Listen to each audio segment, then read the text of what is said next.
We are facing a serious crisis in gaming.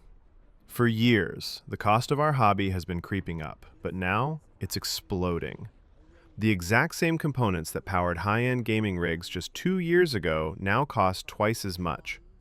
RAM prices alone have skyrocketed by up to 200% in a single year. And this isn't just a PC problem. These core components, memory chips, GPUs, are used in everything: consoles, handhelds, and every piece of digital hardware. This massive price increase will drag the entire industry up with it, making hardware completely inaccessible for the average person.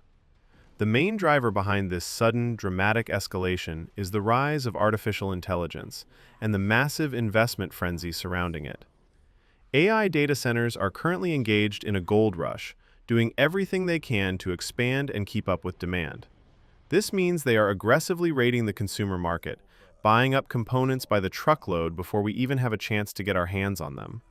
This manufactured scarcity has sent prices skyrocketing with no end in sight. The most frustrating part of this crisis is how clearly we are being exploited. These companies are not scrambling to fix supply issues, they are actively milking it. They are keeping consumer production tight, raising prices, and using the AI boom as the perfect excuse to squeeze regular people harder than ever before. Hardware and software giants are making record profits from two directions: selling hardware at inflated prices to data centers and selling it to us at increasingly obscene prices. They could ease the pressure on the consumer market, but why would they when scarcity allows them to charge more?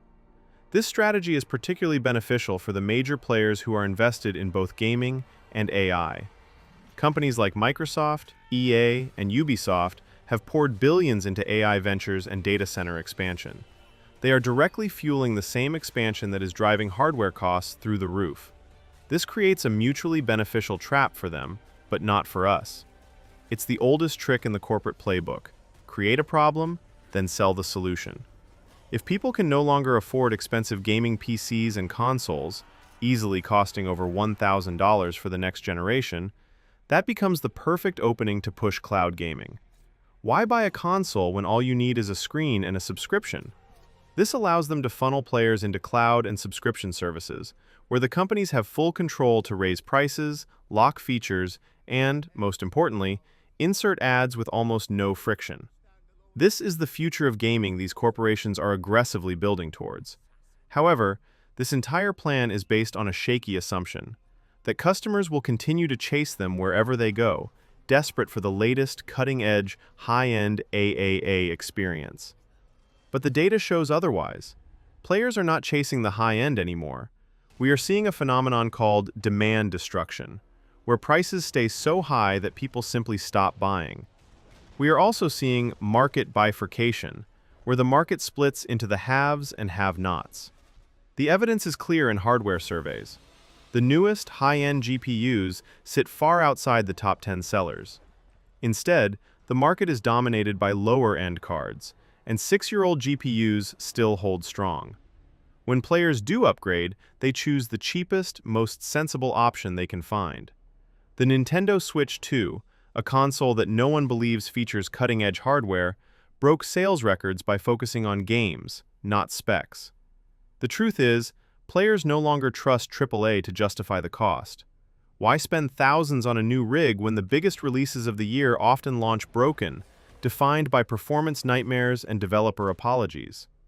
The industry is building a price wall that most people cannot climb, and in doing so, they are destroying their own demand.